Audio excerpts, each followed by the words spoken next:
Like recording studio Bathua Bazar. Music by Shams Jamil.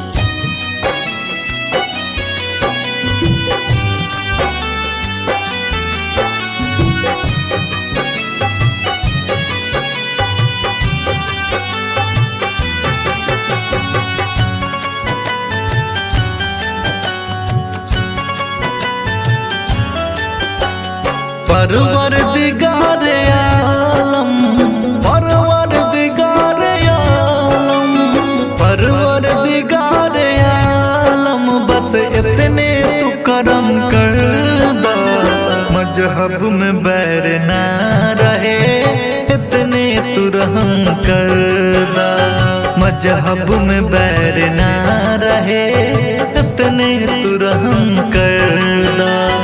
परवरदिगार आलम, परवरदिगार आलम, बस इतने तू करम कर दा, मजहब में बैर ना रहे, इतने तू रहम कर दा, मजहब में बैर ना रहे, इतने तू रहम कर दा।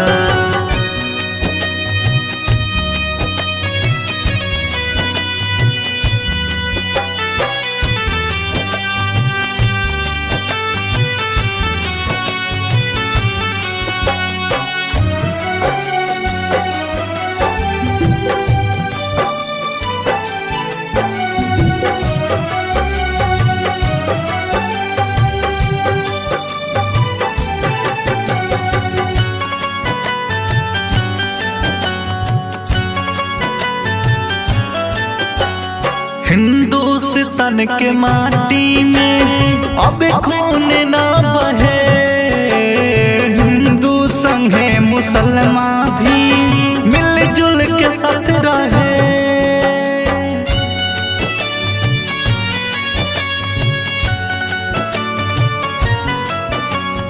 हिंदुस्तान के माटी में अब खून ना बहे, मुसलमान भी मिलजुल के साथ रहे, हिंदू संगे मुसलमान भी मिलजुल के साथ रहे। सबका मोती में बात, सबका मोती में बात, दुनिया के दाता भर दा, मजहब में बैर ना रहे, इतने तू रहम कर दा, मजहब में बैर ना रहे, इतने तू रहम कर दा।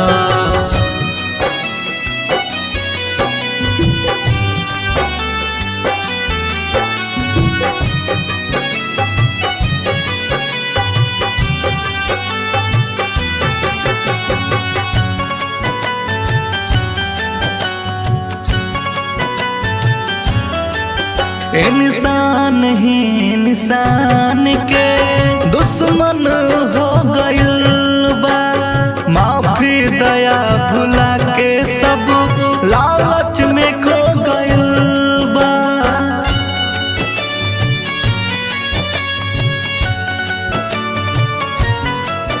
इंसान ही इंसान के दुश्मन हो गइल बा, माफी दया भुला के सब लालच में खो गइल बा, माफी दया भुला के सब लालच में खो गइल बा।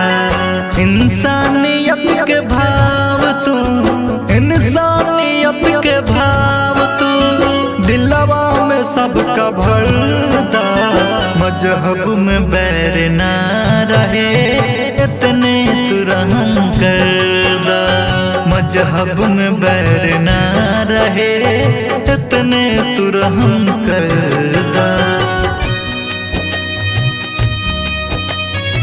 लाइक रिकॉर्डिंग स्टूडियो बथुआ बाजार।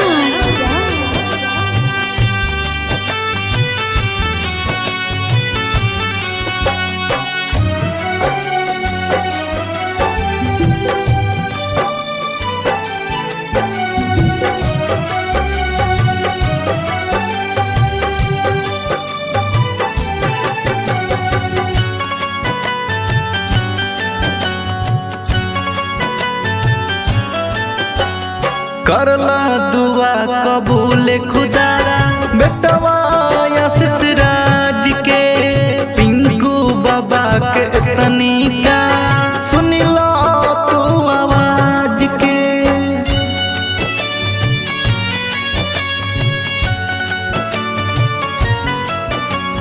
करला दुआ कबूल खुदा बेटवा आशीष राज के पिंकू बाबा के तनी का तू सुन लो ना आवाज के।